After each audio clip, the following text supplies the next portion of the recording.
ആർക്കാണ് ഈ വരുന്ന റമദാനിൽ ജീവിക്കുമെന്ന് പറയാൻ ഉറപ്പുള്ളത്? ഒരു ഉറപ്പുമില്ലാത്ത പാവങ്ങളാണ് നമ്മൾ. ഉമറാക്കൾ എവിടെയുണ്ട്? ഞാൻ അവർക്ക് ഇരുത്തിക്കൊണ്ട് ഓർമ്മപ്പെടുത്തുന്നത്, എപ്പോഴും എന്തും സംഭവിക്കാം. ഒരു കാലത്ത് പരിശുദ്ധമായ റജബ് മുഴുവനും നമ്മുടെ അരികിൽ നിന്ന് കഴിഞ്ഞുപോയെങ്കിൽ വിധിയുണ്ട് എങ്കിൽ അടുത്ത കൊല്ലം വരും എന്ന പ്രതീക്ഷ നമുക്ക് പറയാനുണ്ടെങ്കിൽ ഒരു ഉറപ്പുമില്ല സഹോദരങ്ങളെ, ഒരു ഉറപ്പുമില്ല. നമുക്ക് പല ആളുകളുടെ മരണങ്ങൾ നമ്മൾ കേൾക്കുമ്പോഴും മയ്യിത്ത് നിസ്കരിക്കുമ്പോഴും മയ്യിത്തിന്റെ കൂടെ പോകുന്ന സമയം ഖബറുകൾ ചെന്നുകൊണ്ട് മിൻഹാ ഖലഖ്നാക്കും മണ്ണ് ആ ഖബറിലേക്ക് വലിച്ചിടുന്ന ഘട്ടത്തിലും പടച്ചവനെ ഇന്ന് രാത്രി അല്ലെങ്കിൽ നാളത്തെ രാത്രി എന്നെ ഖബറിൽ വെച്ചിട്ട് ഇതുപോലെ നാട്ടിലുള്ളവർ മണ്ണ് വലിച്ചെറിയുന്ന അവസ്ഥ വരുന്നുണ്ടെങ്കിലോ, ഈ ഒരു ഓർമ്മ മനുഷ്യനിക്ക് വരുന്നില്ല. ഞാനടക്കമുള്ള നമ്മുടെ കഥകളാണ്. നഊദു ബില്ലാഹ്. പഴയ കാലത്ത് ചില അടയാളങ്ങളൊക്കെ ഉണ്ടായിരുന്നു മരണത്തിനും മറ്റുമൊക്കെ. ഇപ്പോൾ ഒരുവിധ അടയാളമോ ഒന്നുമില്ല. ഇന്നലെ നല്ലതുപോലെ നല്ല പ്രഭാഷണം നടത്തുന്ന വല്ലാത്ത മുവഫഖായ ഒരു പണ്ഡിതനാണ് മസ്ഊദ് സഖാഫി, ഹാഫിള് ഗൂഡല്ലൂർ മസ്ഊദ് സഖാഫി എന്ന ആ യുവ പണ്ഡിതൻ.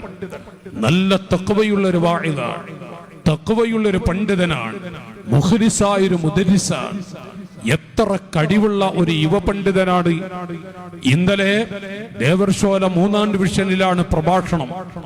പാടന്തറ മർക്കസിന്റെ തൊട്ടടുത്ത് ആ പ്രഭാഷണം നടത്തിയ യുവ പണ്ഡിതൻ ഇന്ന് കാസർഗോഡ് ജില്ലയിലാണ് പ്രഭാഷണം ഏറ്റിട്ടുള്ളത്.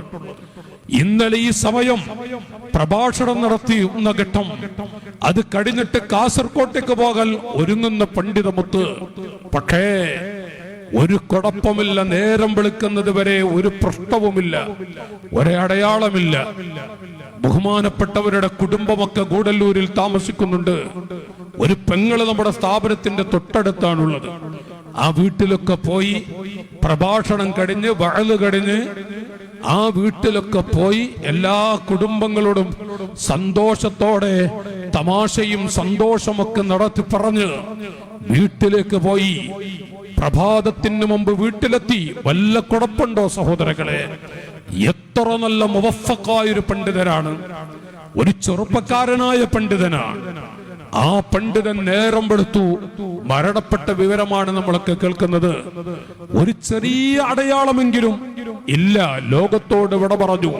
അല്ലാഹു മസ്ഊദ് സഖാഫി എന്ന ആ യുവ പണ്ഡിതന്റെ ഖബർ യാ റബ്ബൽ ആലമീൻ, ഞങ്ങളുടെ ആ അനുജന്റെ ഖബർ നീ പ്രകാശിപ്പിക്കണേ അല്ലാഹ്. ആ സഹോദരന്റെ ദർജ നീ ഏറ്റിക്കൊടുക്കണേ റഹ്മാനേ. ധാരാളം വർഷം ദർസ് നടത്തി, ഒരുപാട് പണ്ഡിതന്മാരെ വളർത്തി, ധാരാളം മുഅ്മിനീങ്ങൾക്ക് വഅദ് പറഞ്ഞു കൊടുത്തു. അഷ്റഫുൽ ഖൽഖ് സല്ലല്ലാഹു അലൈഹി വസല്ലം തങ്ങളോടുള്ള മഹബ്ബത്തിന്റെ ഇഷ്കിന്റെ ഭാഗങ്ങൾ 10,000 പാവങ്ങളുടെ മനസ്സിലേക്ക് കൊടുക്കാൻ അവസരം കിട്ടിയ ആ പണ്ഡിതന്റെ വഅദുകളും ദർസും മറ്റ് അമലുകളും അതിന്റെ സവാബ് നീ ഖബറിലേക്ക് എത്തിച്ചു കൊടുക്കണേ റബ്ബേ. ആദ്യത്തെ രാത്രിയാണ് ഇന്നത്തെ ഖബർ, നീ പ്രകാശിപ്പിക്കണേ അല്ലാഹ്, സ്വർഗ്ഗത്തോപ്പാക്കണേ റഹ്മാനേ. നാട്ടുകാരോട് ഞാൻ ഓർമ്മപ്പെടുത്തുന്നത്, ജ്യേഷ്ഠാനുജന്മാരെ, ഞാൻ ഇന്നിവിടെ വഅദ് പറയുന്നു, ഒരു പിടുത്തല്ല. നേരം വെളുക്കുമ്പോഴുള്ള അവസ്ഥ അറിയില്ല. ബഹുമാനപ്പെട്ട പഴശ്ശി ഉസ്താദ് അല്ലാഹു അവിടുത്തെ ദറജയേറ്റി കൊടുക്കുമാറാവട്ടെ. പഴശ്ശി ഉസ്താദ് ഇതുപോലെ നല്ല പ്രഭാഷണം നടത്തിയിട്ട് പെട്ടെന്ന് കേൾക്കുന്നു ലോകത്തോട് വിട പറഞ്ഞ വിവരങ്ങൾ. സാഹചര്യം അങ്ങനെയാണ്. പഴയ കാലത്ത് ചില അടയാളങ്ങൾക്ക് ഉണ്ടായിരുന്നുവെങ്കിൽ ഇന്ന് അങ്ങനെയുള്ള ഒന്നുമില്ല.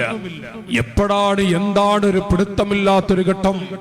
ഇവിടെ ഞാൻ എന്റെ അനുജന്മാരോട് ഉമ്മബംഗന്മാരോട് ഓർമ്മപ്പെടുത്തുന്നത്, ജീവിതത്തിൽ ഒരാളെയും വെറുക്കാത്ത, വെറുപ്പിക്കാത്ത, ഒരൊറ്റ മനുഷ്യനെയും കരയിപ്പിക്കാത്തൊരു ജീവിതം, ഒരാളോടും പിണങ്ങാത്ത, വ്യക്തിപരമായി ഒരൊറ്റ മനുഷ്യനോട് വെറുപ്പുമില്ല, പിണക്കവുമില്ല, ആ ഒരു ജീവിതം അല്ലാഹു നമുക്കൊക്കെ തൗഫീഖ് നൽകുമാറാവട്ടെ.